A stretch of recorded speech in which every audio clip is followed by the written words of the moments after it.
Nice Sunday. All right, I will promote the next set of panelists. It's a true pleasure to welcome Paula Czarnewski. I hope I pronounced this correctly. I'm promoting Alan Quardokus. I'm promoting Bruce Herr. I'm promoting Brian Aevermann. And there's one more missing, but I think he will come in soon. All right, this is the 10 a.m., sorry, panel on the Human Reference Atlas ecosystem.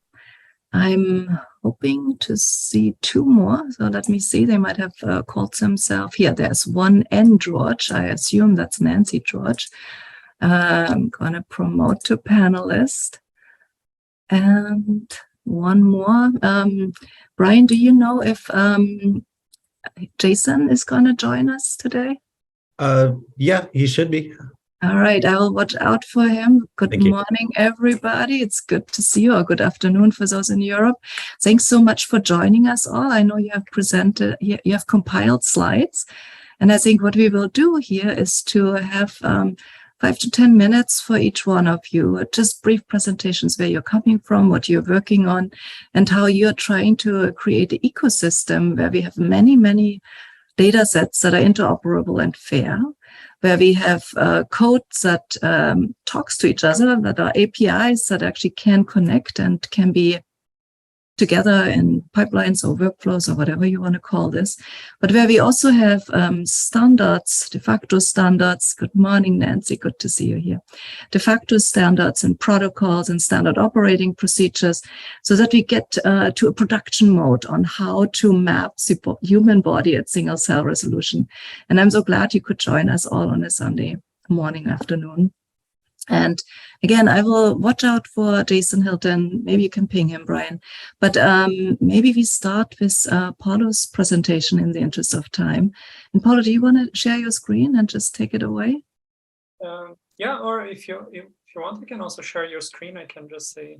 I can do that. Let me do this here.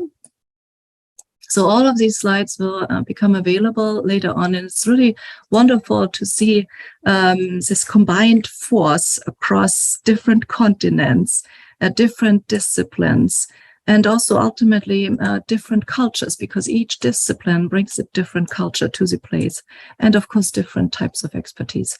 Can you see my screen here? It's perfect. Please, Paulo. All right. So thank you so much for the invitation and for me to present part of the work that we are trying to do here in Sweden. So I have multiple hats, and I'll talk about a little bit on each one of them. So my name is Paula Schronavsky. I work as a scientific coordinator for the Human Developmental Cell Atlas in Sweden. And also I work as senior bioinformatician at the National Bioinformatics Infrastructure, working mostly with single cell and spatial omics, where I am now also the lead for the single cell omics community in ELIXIR, which is a very brand new established community to try to do standardization and interoperability between different countries across Europe, focused on single cell omics. Next slide, please. There. So we are in the ELIXIR, we are 19 countries involved. So much of this is also related to training. So we want to deliver training and facilitate other nodes that do not have access to training in single cell omics to also join these competition, let's say. It's there are a lot of things that we can actually teach and learn from each other, and we need to have more people involved in that. So we're trying to identify new gaps and other lacks in the training. For instance, data curation, annotation, interoperability between standards and CCFs. All of those are topics that usually don't have dedicated courses, and hopefully would like to also start establishing those in the coming years. As well as standardization and interoperability, so creating and establishing those analysis pipelines so that each node, at least in the different countries, they could propagate that information and those standards to the users and to the researchers, so that might facilitate for the users to already deposit curated data set that don't lack such information from the experiments, from the organs where they were collected, all of which are very important for a complete map of the human body at the single cell level. And lastly, also provide guidance and accessibility to different tools. So in most of the cases here, we are talking about data analysis tools, let's say Surat, or benchmarking trajectory analysis tools, but that also we aim to have also tools related to data curation and annotation of data sets so that they are interoperable in as much as possible, as well as curate and annotate different software. So here I'm just showing together with Navid Ishake and Eir Koperlainen, we are the three co-leads for this community. So next slide, please. So just one example. So here is a course on spatial omics data analysis. So we is kind of one of a kind spatial course that we had: spatial transcriptomics, in situ sequencing, screenshot, single cell, and how to work with all those different omics either separately or together. So it's a course, if you go next slide. There. So it's a very comprehensive course co-organized between the Swiss and the Swedish and the German node from ELIXIR, together with other institutions such as the Charité and Munich from Fabian Theis lab, as you can see there. Karolinska Institute, KTH, Stockholm University, and Uppsala University were also involved with many different talented people. And all those courses we now made also available on YouTube, and all the materials, everything is also free. So this is one side of the work that I usually do. And if you go on the next slide, please. I have the other hat as scientific coordinator for the Human Developmental Cell Atlas, which is partially overlapping with what I do also as lead for the single cell omics community. But in this case, we are actually generating a lot of data to be curated as an atlas. So we map cells both in space and time at the single cell resolution using many different omics technologies. So we are basically generating, identifying the new CCFs and so on, and identifying when different cell types actually develop in time in the first trimester of human development. So here you can see in those three examples, the lung, brain, and spinal cord, those are links. So you can also see the preprint as well as for the CCF there. So the CCF is an automatic way to map multiple slides that are kind of related to the same coordinate framework. So, but in this case, it's just a reference. So how to compare all different samples if they are completely disoriented in that fashion. On the spinal cord, we also did, for instance, integration and curation of public data sets. So totalizing around 2 million cells only on the spinal cord, which is already an organ which is not much focused in other Atlas initiatives. We have also for the brain a total of 1.8 million cells. And for the lung, we have about 500,000 cells for the first trimester. So we're still curating, annotating, and try to integrate with other public data sets to generate a more annotated and well-represented data set. So in the next slide, besides generating the data, we want also to, so that the data just don't sit in a repository, but is also interactive for the reader. So we are partnered with Carolina Welby, who developed tissue maps. So in this method, it's a web interface that can handle up to 10 million points as of now. we can handle very large images, even those that cannot even be held on the QPath.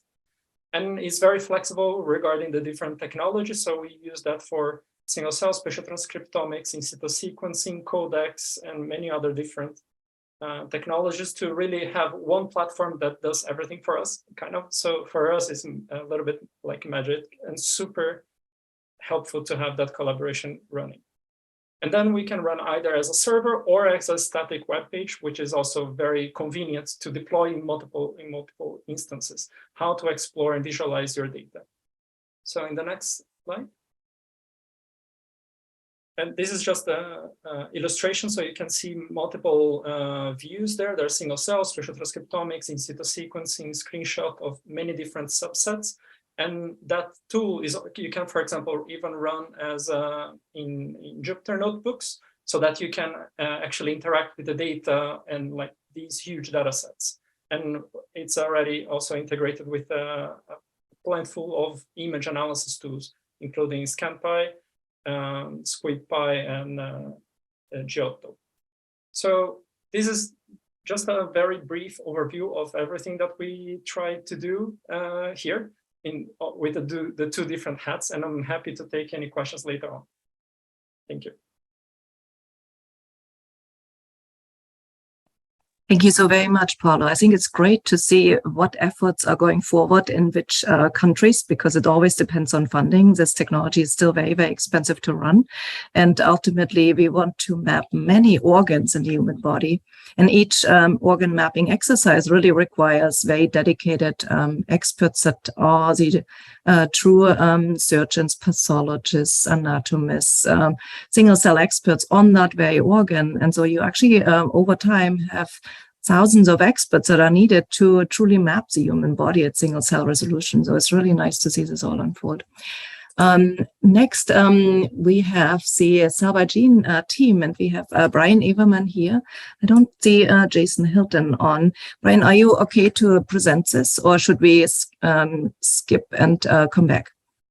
No, I can present. I'll probably summarize Jason's stuff, but we have a lot of material here, so okay. I could definitely fill 5 to 10 minutes.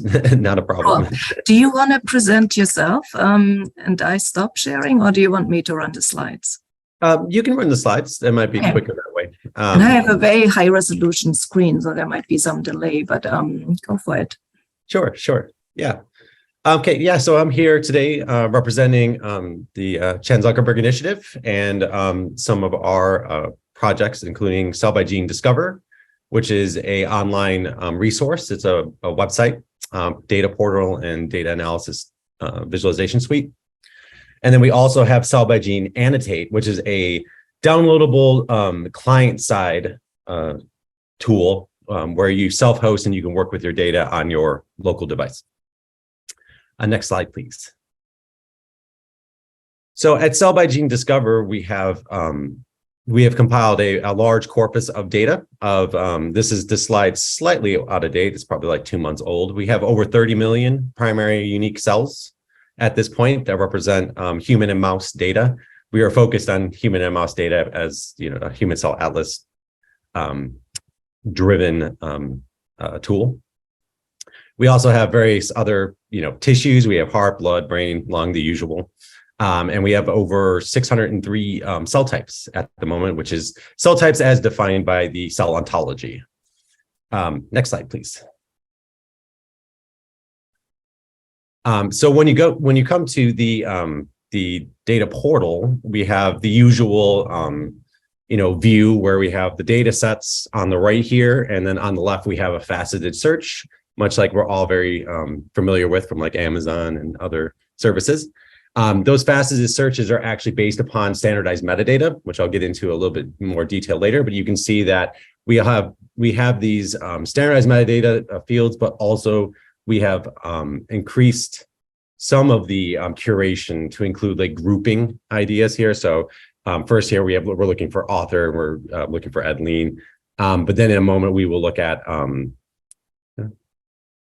it'll go down to tissue, and you can see that we've added system and organ above to make it easier to navigate and look for the things that you're different grouping factors. Next slide, please. Once you find a data set or collection that you are interested in, you select it and it will bring you to this specific collection page here. So this is for the integrated lung atlas, which came out about like 8 months ago or so. And so we can see here that it has 500,000 cells. It has the various contact information on the top right there. Malta was the contact on that. And then on the right here, you can see that it lists the data sets. So it can be multiple data sets per collection. This one only has one. But on the right here, you can download it where the right arrow is. And on the right, you can explore the data set. So if you click on download, you would find that you would be able to download it in both H5AD. So if you're a ScanPy Python user, or you can download it in an RDS if you're a Seurat user. So if you prefer R. If you click on explore, it will take you to the next slide. Uh-oh, it's taking a second. It's a slide deck, so it might be loading. Okay, there we go. So this is the canonical cell by gene viewer. So this is where it all started with this particular visualization suite and where everything else got its name from. And so this is the interface it'll take you to kind of explore the data. So this is I believe, yes, one's a UMAP, not TISNE. And so what you can do within the Explorer is you can do differential expression analysis. You can paint by the different annotations, so the metadata on the left here. So by assay, cell type, donor ID, things like that. And then you can also look at the expression of different genes throughout your the population here. So in this case, we're looking at I didn't catch the name of this gene, but you can see that it's the expression is very high in different populations, and you can just go on and explore. Next slide, please. So beyond doing just individual collection or data sets explorations, we also are moving into more corpus-wide, so across all data at the resource. Analyses. So our first foray into this, which is live now, it's been beta for the last 6 months or so, is this gene expression analysis tool here.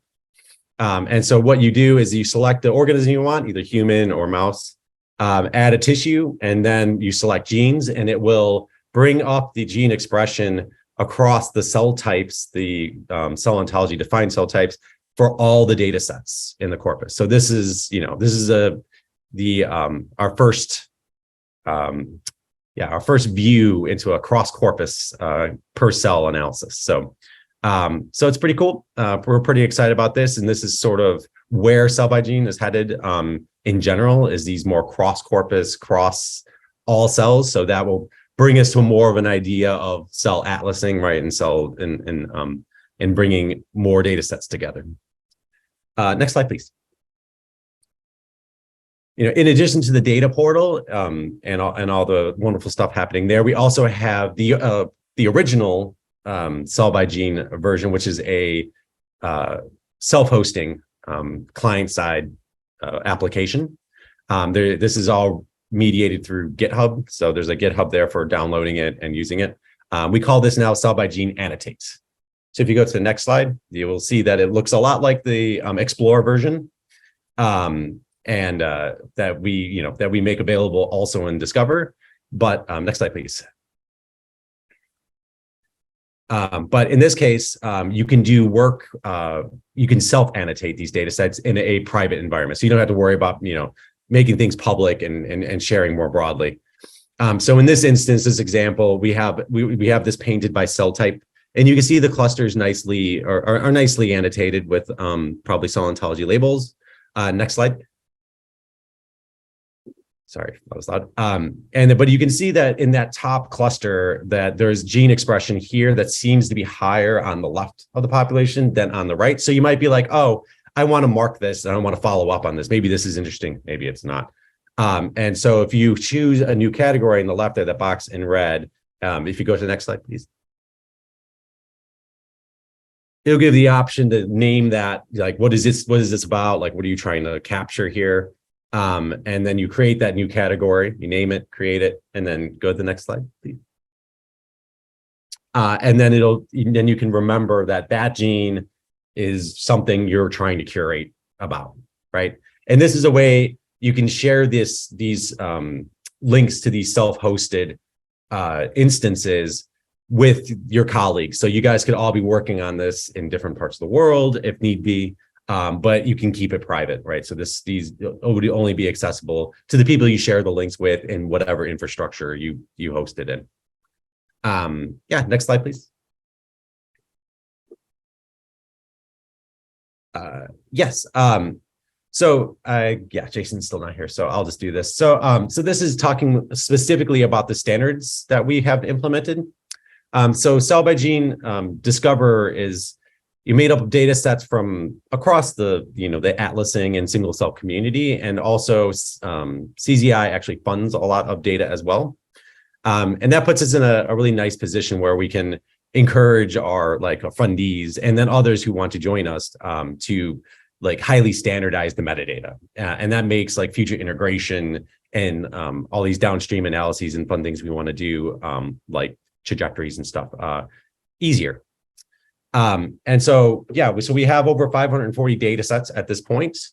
Yeah, and these all follow a schema of it's 20 to 24 fields. Next slide, please. Oh, okay, sorry. Yeah. Oh, okay. So yeah, this is an example of, so we have those collections, which are a group of data sets. And within the collection, it'll be broken up by data sets. And in this case, you might have, the heart atlas, which might be broken up by something like, right atrium, and then other things like that. So next slide, please. Kind of butchered that. And so as I mentioned earlier, we convert these to both AND data, so H5AD and Seurat. We do a lot of curation work on these data sets before they get in. Lattice is the lead on curation. A couple of things that we ensure are available for each data set is the raw counts, so that if people want to download all these and start doing integration, they can start from the raw counts. Also, we maintain a singular gene annotation across all data sets. And so data sets that are curated, say a data set comes in, it's in HD19 or an older annotation, we actually lift those to HD38. And so that when you come to the data portal, it's in a unified gene symbol system, or gene ID system. So next slide. Yeah. Okay, I think that's it for me. Hopefully I didn't go too far over. Thank you so very much, Brian. And if you want to put some of those links into the chat, I think people would like to follow up, especially the schema documentation. I found that very detailed and valuable. Thanks for providing that for the world to see, how it's done. All right. Next in line is Nancy, and I don't see her here. Let's see what happened. Maybe she rejoined. Yes, she rejoined. Nancy, I'm going to promote you to panelist.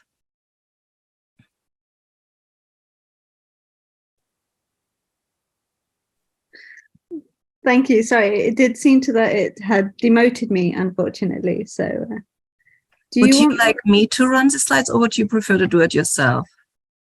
I'm happy either way. So actually, why don't you share? Because then I can help posting links and taking my own notes and watching who is on and what disappeared. All right. So I stop sharing and I will put myself on share screen. So, whoopsie. Don't mind my messy desktop. It's good to see, get to see work environments. Yesterday, we had a number of walks through lab environments. That was actually really interesting. That does. Can you all see my doing a single cell expression atlas screen?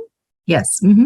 Okay, wonderful. Well, thank you very much for the invitation to talk. And it's actually afternoon in Cambridge. So good afternoon to everyone. And as you kindly introduced me, my name is Nancy George, and I'm a senior scientific curator at the EMBL-EBI gene expression team. So basically, this is just a quick outline of my talk. So I'd like to start by introducing EMBL-EBI and who we are, and then go on to kind of our idea of why we think of cells as, how we can think of cells as individuals. And then we'll move on to the single cell expression atlas, which is our knowledge base for visualizing and standardizing single cell data. So we kind of share a lot of these sorts of concepts of how to standardize things across different data sets and how to present these and what type of ways in which to present this type of data. And then I'll go into a type of visualization that we've been developing, which is the Anatomographs Project. So, oops. Great. So this is a little bit of an overview slide of EMBL-EBI, which stands for European Molecular Biology Laboratory, and it is Europe's only intergovernmental laboratory for life science research. So EMBL-EBI is a part of this. So we're an outpost based in Hinxton, UK, which is quite close to Cambridge. And each outpost has a specific topic that helps drive that part of scientific research forward. So we all act as different entities as part of a wider whole in a big collaborative system to improve scientific research, both in Europe and globally across the world. So we employ about 1,900 people across 98 different nationalities, and we're funded and supported by 27 different member states. Collectively, we have contributed over 800 publications to the scientific community, and we manage and deal with over 100 million daily web requests to our data services.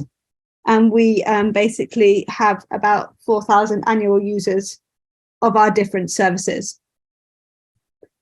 So more about EBI in particular, it stands for the European Bioinformatics Institute, and our main role is to build resources that support bioinformatics. So this is the science of collecting and analyzing complex biological data, for example, things like the genetic code or genetic expression analysis. So the EBI in particular has over 40 bioinformatics and data resources to enable data access to researchers and data users and experts around the world. As I said, we deal with over 100 million daily requests from over 40 million unique IP addresses, and we host and store over 20 petabytes of data. And we basically are part of driving global biological data management across the world.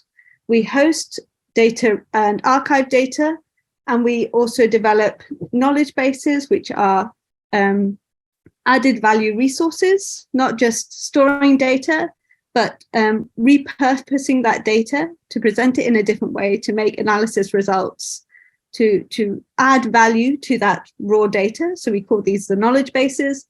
And we also play a role in defining and working with different communities to generate data standards for different types of data. And we also coordinate large-scale international research consortia. So we do a lot for our little outpost. So going on to a bit more of the meat of my talk is this idea of what makes cells individuals. So cells, as you know, are the basic unit of life. So how do we get from this shared genetic background that every individual has, which every cell within that individual contains? Cells confer their individuality within the person by changing which parts of that genetic code that they express, and we call that gene expression. So gene expression changes can be caused by the location of the cell, how they interact with different neighboring cells, and their response to stimuli. So this new single cell technology means that we can look at these changes at the single cell level. And there's been a lot of development, as you can have heard from other talks, about how that we think about this and how that we view this type of technology. So what we have done in the EBI is basically take that data, standardize that data, working with other collaborators, including CZI and the Human Cell Atlas and other large-scale consortia, And we've built a knowledge base that presents that data in a way that we think is of value to the scientific community. So our mission with the Single Cell Expression Atlas is to provide information on where and under what conditions different genes are expressed at the single cell level. We have analysis results for over 10 million cells across 304 single cell studies, and we're always adding more data. We are a little bit different in that we don't actually focus just on human and mouse data, but we take single cell data from every type of species that we can map to a standard reference genome. So this is the actual genetic code of a species. And we host data across not just model organisms such as human and the mouse, but more unique species or more less research species, including, for example, tomato or rabbit or the non-Latin name frogs, Xenopus. Okay. So this is basically the homepage for the Single Cell Expression Atlas. So you can access it from the URI shown on the screen. And here we take publicly available data sets. We recurate them. So that means that we go through, we look at the data, we standardize the way that samples and data are described. So this is what we call metadata. So we curate that to a high standard. The raw data is then run through a standardized and data analysis pipeline. So this means that we actually take the raw data, we put it through a pipeline so that all of the data that we take in is treated the same way. And then we make these analysis results freely and publicly available to the wider scientific community. So you can find data sets by species by using this Browse Experiments tab along the top of the page, if you know you are looking for a particular data set or topic. Alternatively, you can use the search bar to look, for instance, different identifiers for genes, so gene symbols, identifiers in other databases, but you can also search by metadata. So if you know that you're looking for a particular cell type or liver or a particular disease or condition, you can use that as a metadata set. Don't mind the coughing. So with this type of data, we want to be able to infer information about cells and put this information into context in the wider tissue. This allows us to make theories and test hypotheses about why changes in a cell type can then affect the function of a tissue. So we wanted to show cells in tissues in an interactive visual way alongside the gene expression profile for each cell in that tissue. And to do this, we have the Anatomographs Project. So these are tissue-specific interactive cell-level images for human adult tissues. Alongside the location of each cell type, we show the top 5 genes that are expressed most uniquely in that cell type. And we call these cell type, uniquely expressed genes, marker genes for that particular cell type. Sorry. As with the cell type information for all our data sets, each term is mapped to its relevant ontology term. These are the controlled vocabularies that you have heard about in previous talks. These define a term, but they also put these terms in a hierarchy. So, you know, you've got a parent entity like the pancreas, and then you've got a child cell type term below that parent entity. So you've got a relationship inherently built into that controlled vocabulary. And so these powerful hierarchical structures defined in that ontology allow us to create this interactive feature where clicking on a tissue upstream brings users to a more in-depth image displaying cell types specific to that tissue in their relevant location. So at the moment, we have a number of anatomograms that you can see on the page, the placenta, the pancreas, the lung, the liver, and we're developing more, not only for the human adult tissues, such as the heart and the gut, but also for other actual atlas communities like the plant cell atlas and the fly cell atlas. And so we work with these communities. We define minimum standards for how we can incorporate data across different, not just tissues, but different species and different technology types. And so we have a standardized system which allows for the reuse and reanalysis of data across different consortia, different species, and different technology types. So it's a really interactive, collaborative type of project. So bringing Oopsie. Yes. Bringing together a number of features that we have in the single cell expression atlas, we can do the following. We can find which experiments investigate a particular metadata entity. So in this example, I'm showing pancreatic B cells. When we go into a data set, we can see, which cell types are investigated within that data set. So these are ontology mapped cell types provided by the author. So this is cell identity based on the expression profile of the cell. So this is a dimensionality reduction plot to say which cell types neighbor each other and which cell types don't. And then we have overlaid that with the cell defined, with the identity of that cell based on its expression profile.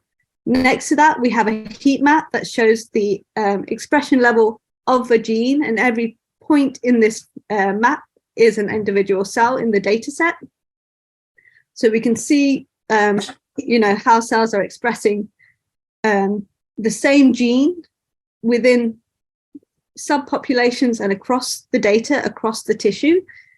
Going into the anatomogram, we can see where these pancreatic B cells are located within the pancreas. So you go onto your particular cell type of interest, you can see where it's located, who is it neighboring, and then we can make questions or bring conclusions together based on how these cells are neighboring and interacting with other cells. And we also have a heat map, which gives us the top 5 marker genes for that cell type within that data set. So we can find out what do these cells express that make them unique for the work that they do. I've gone a bit over time, so I do apologize, but I'd like to thank everyone for listening. And I'd like to thank my team, including our team lead, Irene Papatheodorou, our scientific artist who's done the majority of the human adult anatomogram work, Yana Eliasova, who worked formerly of the Sanger Institute, and our funders, which include the Chan Zuckerberg Initiative, the Plant Cell Atlas, including Grameen and the Wellcome Trust, amongst others. If you want to find us on Twitter, we're at Expression Atlas and at EBI. And I'd like to thank you for listening. And of course, I'm happy to take questions at the end of the session. Nancy, thank you so very, very much. Very inspirational. And I think you have inspired other teams, including HubMap, but also the KPMP team, to now also have these interactive anatomograms. I think we all call them slightly differently, but I think they are very useful for bridging the enormous scale differences between single cells and entire organs.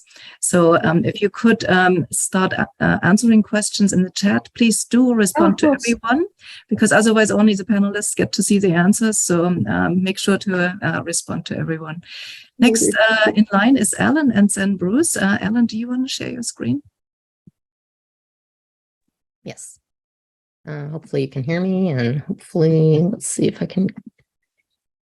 Yes, we can hear you, and we see miracle sheets. Okay, so you see the full screen? Yes, perfect. Great. Okay, today I just want to present a small paper that a group of us in the Cell Ontology Curator and Editors group put together. And this is a guidelines for reporting cell types, and we propose a minimal information reporting standard that we call Miracle. And I want to call out Tiago Lubiana from São Paulo University, who led this effort, along with Paula Schronavsky, who was a senior curator of cell ontology, Chris Mungle, David Osemi-Sutherland, Alex Deal, who are all senior curators and editors of Cell Ontology and Uberon, and Joshua Fortride, who is also working with the lung map effort. I work as a senior research analyst with Dr. Katy Börner and with the HubMap program. And so one of the things that occurs to us, of course, is that there's reporting standards for DNA and amino acid sequences for proteins. When you publish a paper, you are required to submit your DNA sequence of a new gene or a genome. If you're working on different proteins and finding structures, you're required to, as part of a publication, submit these to a public database for others to use. So the question we had is, why not cell types? Why is there currently no minimum reporting standard for submitting papers that describe new cell types in the literature? So, what cell types have been described and how many classes of cells are present in the literature. And one of the things we see is, you have species descriptions, but there's really no cell type description in the literature. And so it would be incredibly valuable for, this is one of the reasons why I asked Brian, what do you do when cell ontology doesn't have the cell types that you're describing in your project? What do you do? And so this is obviously going to happen more and more with these large consortia efforts that are doing large scale cell detection with single cell RNA sequencing, et cetera. And so what do you do in those cases when the cell ontology doesn't have anything? And so this miracle sheet would be a way to make curating cell types and gathering all of the information that subject matter experts have that cell ontologists do not have necessarily, and bridging the gap between these two worlds, if you will, the research community who's describing these cell types, when you're publishing and curating and getting these into cell ontology. And, all of these ontologies tend to be GitHub based, which is great for versioning and all of that thing, and computationally great. But there's a huge gap between the bench scientists and the ontologists, and even using tools like GitHub are just not something that a normal biologist is used to doing. And so we wanted to try and bring this down to a level where we could get this information more directly from the actual bench scientists into a format that would allow curators at cell ontology and other ontologies to be able to more readily curate those cells and get them in faster. Because as Brian mentioned, it's a slow process. And so part of the reason for that is just that we're not able to get all of the information we need to actually curate these cells in a useful manner. And so, there we go. And so, who would use one of these miracle sheets? Any authors who claim to have characterized new cell types. If you have reviews and you're reviewing cell types that have been published already, and you notice that there's cell types missing in cell ontology, this would be a good way to get them in. And also consortia like HubMap and LungMap and Human Cell Atlas and many others could use these miracle sheets to then request cell ontology IDs for their new cell types. And so what does one of these miracle sheets look like? What's the minimum information that we're asking for? A label for the cell type, so a name, a diagnostic description, so what location might the cell type be in? If there's a particular class that already exists, which Brian mentioned, if they don't have the exact cell type that's been described, is there at least the category of cells listed in cell ontology? And, you can use that to then sort of mark that data until the actual new cell type could be in there. And if it's taxon specific, so if you only see this particular cell type in humans, but not in mice or other species, then that would be something that you'd want to put here. And then the anatomical structure for which that cell type was found in. And then if there are any articles or research already describing this cell type, add that. And so this is a small amount of information, but every cell ontology entry requires or would be better if it had all of these different parts, and it would make curators' lives much easier to add cell types to cell ontology. And so there's open questions, of course, for these miracle sheets, what they should contain. Are the fields sufficient for initial ontological representation? Are all the fields necessary for initial ontology representation? Should each field be mapped to one single formal relation?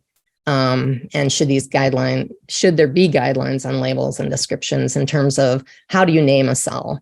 Is there a better way to name it so that it's distinct from other cells in other regions of the body?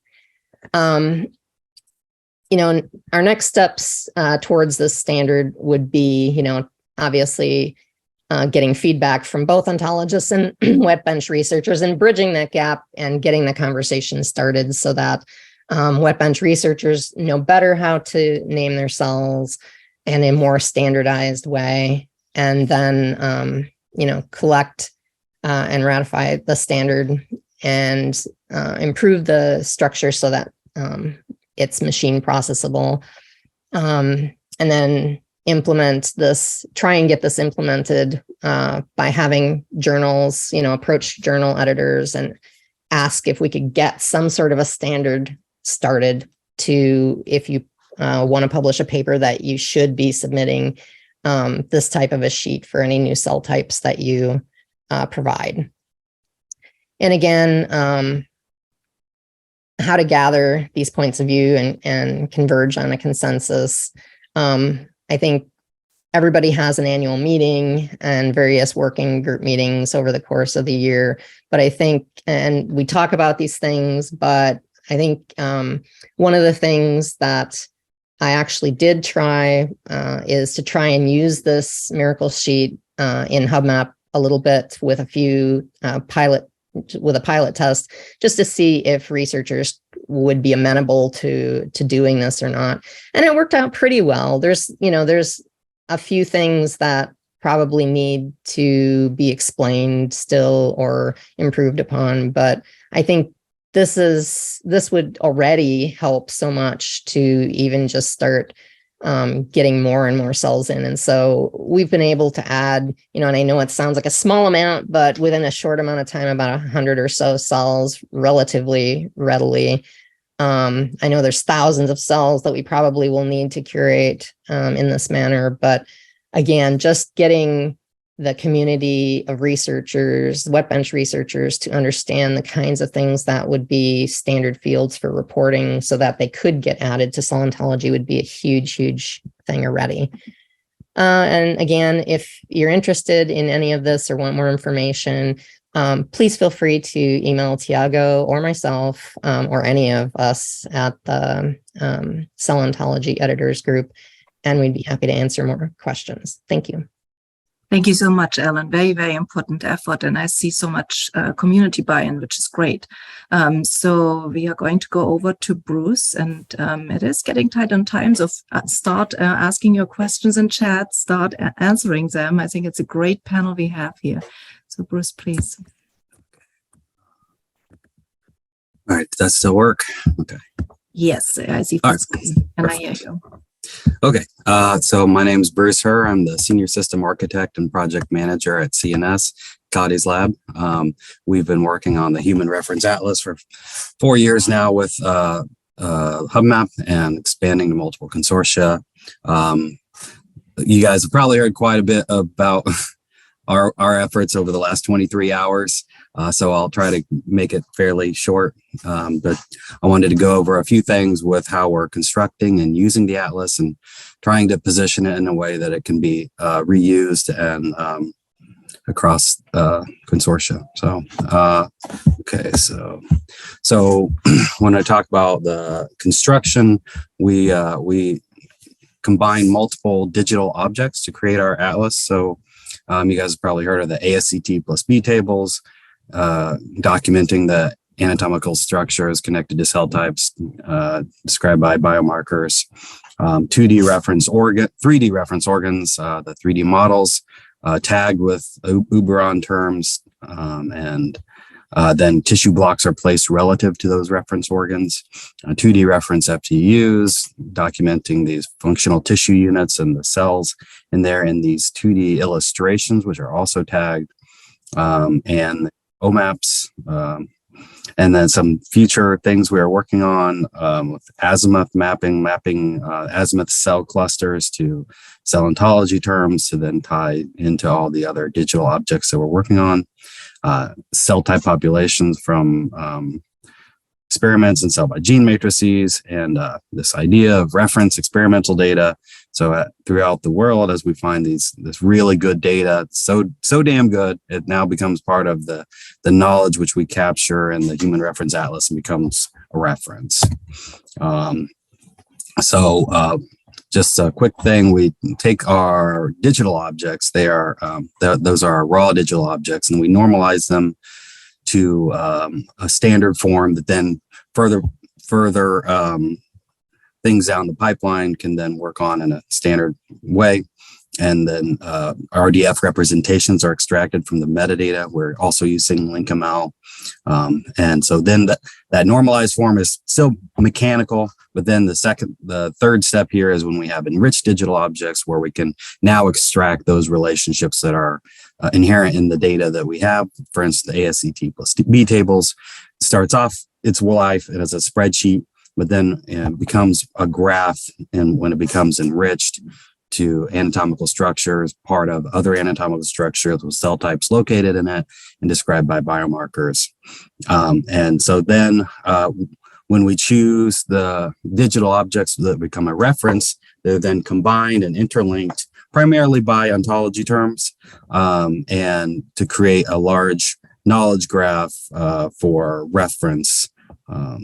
And that's currently what we call the CCF.OWL, but will become we're separating out our schema from our atlas. Right now, they're kind of mushed together, and this has caused some conceptual problems. So we're trying to really make that more clear as we go forward. And then usage, HRA is reference data with both the RDF graph plus this raw data that we've enriched, and the normalized data if you would like to run additional processing like the matrices. We are not going to put every cell into the knowledge graph, but you will be able to get back to that raw data for additional processing. So, and then, so the idea is we start with our reference data as this RDF, and then value-added services can be added on top. Sparkle is simple, but like our CCF API, we have this collision detection service that provides a collision detection API on top of the reference data. And you can then obviously create user interfaces via these APIs. The APIs are generally more programmer-friendly, RESTful APIs, but they could be just about anything. And then we have these processes to map experimental data into the HRA, primarily by this registration user interface, where you have your tissue block and you say where exactly I extracted it from this using a model reference organ model. And then we also advertise our experimental data, and soon our reference data as linked open data that then can be pulled in and federated in multiple very interesting ways. And so one thing we try to capture in our metadata is the donor, the tissue block that was extracted from the human, or otherwise with the RUI location that says from the reference organ where it came from. They're potentially sectioned, and data sets may have these cell type populations as metadata on top. So just going to go through a few different things. The HRA portal coming out. We have a new release. This is probably the main thing to know is Friday, you're going to have a new release of the HRA, the 4th release, version 1.3. Lots of really cool stuff. I've been trying to steer the ship so that everything comes together on December 15th, and I think it will. So look forward to that. So this will be the portal. This is how you register your data so that it can be mapped into our 3D atlas. This is the exploration user interface, where now You have your reference on the left. You have your anatomical structures, cell types coming from the HRA. Then you've got the body, and on the right, you have the tissue blocks that were registered. So that's our experimental data. You see kind of in the middle, that's where they sort of start to meet. You can see the tissue blocks plus the reference models. And this is where you've zoomed in and you see cool tissue blocks. And you can do spatial searches. This is one of the reasons why we're doing this. This common coordinate framework is how it started off its life, where now tissue blocks, you can then find them spatially in addition to using ontologies. And again, we can link into the experimental data. This is HubMap. You can then dive into a data set, and we're using this Vitesse visualization to show the raw data as rendered in 3D with Vitesse. And future thing we're working on is the FTU Explorer, which is very similar to the Anatomograms, which will be using the HRA for data. So we have APIs, like I said, built on top for using the reference, but you can also use the RDF directly in normal sort of semantic web kind of applications. And this is the CCFL. And yeah, this Friday, look forward to it. So, all right, you got 4 minutes. Thanks. Thanks so much. Thanks also for the excitement. So there are a number of questions in the chat. In general, I think it's interesting for me, what would be helpful on your end for creating systems that are highly modular and interoperable? What have you found that works? I mean, one is to attend a lot of meetings and listen in and see what APIs actually work, right, to try them out. But what else is useful for creating an ecosystem that's fair and inclusive and modular, really?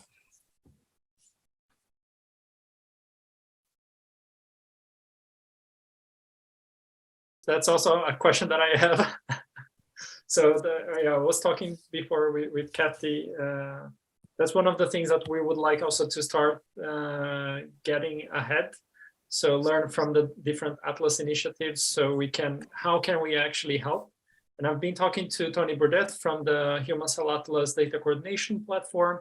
And we're trying to establish this connection, at least from Sweden. So if we in Sweden can help curate data, even public data sets, in a way that is machine readable, and then just funnel that to the Human Cell Atlas in EBI, then we basically try to distribute the task, right? Rather than only one group doing, but we create a system that everyone can collaboratively do the same effort. So part of the work that we're also doing, our curation of these data sets, will be curating not only to deposit on GO, ENA, but also to deposit that according to the Human Cell Atlas standards, which are way more well described. So that once that is there, then all of those can also already be funneled directly to the cell by gene, for instance. So to have everything interconnected. But of course, there's a lot of discussion to be done. And I'm really happy to be part of this call today, also to get insight from the other initiatives. I think it's, go ahead. Oh, I just was going to say, I think it's great that everybody involved is linking to ontology terms. Like that level of interoperability with that is going to get us pretty far. I was also going to just jump in and say that, we actually did a lot of thinking about this sort of interoperability idea. And that's why we kind of developed the guidelines for describing single cell data. So this MinSeq format, which then follows on from Miami and MinSeq. So actually we called these MINTs, so minimum information about a single cell experiment. And we were working with HubMap, we were working with HCA and other big consortia to say, actually, across these different communities, what information do we need, not just on the biological, but also on the technical, and how can we standardize this to make it reusable and readable, both on the human and the computational level. So, it does really need to be both are able to understand and use this for it to be of use to the wider community. And then actually building on from that, we see the same concepts come up, not just in human, but also across different model species, like not just, we work with the plant cell atlas, we work with the fly cell atlas, and different atlas like level collaborations, and we do see the same issues pop up there. So having these sort of guidelines that work for everybody is the gold standard, is always the goal. And I think we are out of time, but I think we need to talk more. So I might just get you back in one of the ASCT plus B working group meetings to maybe present one more time on the APIs that now exist, and also how we could potentially interlink existing code that is open and freely available better, because it makes no sense to just reinvent the wheel. I think that's such a huge challenge. We really have to combine our forces to make progress.